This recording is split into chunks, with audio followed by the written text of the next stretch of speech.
দেখতে পাচ্ছেন আমি চিংড়ি মাছ দিয়ে ডাঁটা রান্না করছি। তো কিভাবে আমি চিংড়ি মাছ দিয়ে ডাঁটা রান্না করছি সেটার মধ্যে ডাঁটা নিয়েছি, সাথে আলু নিয়ে নিয়েছি, সমস্ত উপকরণ একসাথে নিয়ে নিয়েছি, চিংড়ি মাছের হলুদ দিয়ে মাখিয়ে নিয়েছি। তো দেখতে পাচ্ছেন এখন আমি প্যানে তেল বসিয়ে চুলোতে প্যান বসিয়ে দিয়েছি। তো প্যানের মধ্যে এখন আমি তেল দিয়ে দিচ্ছি। তো তেলটা গরম হয়ে এখন আমি চিংড়ি মাছগুলো দিয়ে দিচ্ছি। চিংড়ি মাছগুলো ভেজে নিব। চিংড়ি মাছগুলো দিয়ে দিচ্ছি। তো দেখতে পাচ্ছেন চিংড়ি মাছগুলো কিন্তু আমার ভাজা হয়ে গেছে। তো এখন আমি একে একে চিংড়ি মাছগুলোকে নামিয়ে নিচ্ছি। তো দেখতে পাচ্ছেন চিংড়ি মাছ সবগুলো চিংড়ি মাছ আমি একে একে নামিয়ে নিব। তো চিংড়ি মাছগুলোকে আমি নামিয়ে নিয়েছি। এই তেলের মধ্যে এখন আমি পেঁয়াজ কুচি, কাঁচামরিচ ফালা দিয়ে দিচ্ছি। তো দেখতে পাচ্ছেন পেঁয়াজ কুচি আর কাঁচামরিচ ফালি করে রাখেছি, সেগুলো দিয়ে এখন আমি একটু নাড়ি চেড়ে ভালো করে ভেজে নেব। তো দেখতে পাচ্ছেন পেঁয়াজ একটু ভালো করে ভেজে নিচ্ছি। এখন আমি দিয়ে দিচ্ছি পেঁয়াজ বাটা আর আদা রসুন বাটা। এটাকেও একটু ভালো করে ভেজে নেব যাতে আদা রসুনের কাঁচা স্মেলটা না থাকে।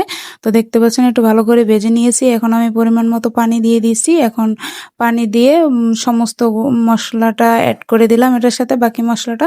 তো দেখতে পাচ্ছেন মশলাটা দিয়ে এখন আমি নেড়ে চেড়ে নিচ্ছি। তো মশলাটা কিন্তু আমি কষিয়ে নিয়েছি। তো দেখুন কষানো হয়ে গেছে। এখন আমি কেটে রাখা ডাঁটার সাথে আলু নিয়েছি, সেগুলো দিয়ে দিলাম। এখন আমি মশলার সাথে ভালো করে মিশিয়ে নিব। দেখতে পাচ্ছেন ভালো করে মিশিয়ে নিচ্ছি। তো দেখতে পাচ্ছেন এখন আমি অল্প পরিমাণে পানি দিয়ে ঢাকনা দিয়ে ঢেকে রাখবো। তো এটাকে এখন আমি ভালো করে কষিয়ে নিব।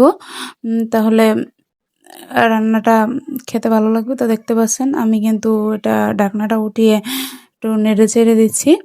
তো দেখতে পাচ্ছেন এভাবে কিন্তু আমি ভালো করে এই যে কষিয়ে নিয়েছি। আমার ডাঁটাটা কিন্তু প্রায় কষানো শেষ। এখন আমি পরিমাণ মতো আবার পানি দিয়ে দিচ্ছি। দেখতে পাচ্ছেন তো পানি দিয়ে দিচ্ছি, এখন সম্পূর্ণ পানিটা দিয়ে দিলাম। এখন আমি ঢাকনা দিয়ে ঢেকে রাখছি। তো এখন আমি জলটা কিন্তু উতলে আসছে। তো এখন আমি চিংড়ি মাছ কটা ভেজে রেখেছিলাম, এই ভাজা চিংড়ি মাছগুলোকে আমি এখন অ্যাড করে দিলাম। তো দেখতে পাচ্ছেন এটা কিন্তু এখন আমি আর কিছুক্ষণ রান্না করে নেব, তাহলে আমার তরকারিটা হয়ে যাবে। তো দেখুন আমি এখন ধনেপাতা কুচি দিয়ে দিলাম এটার সাথে।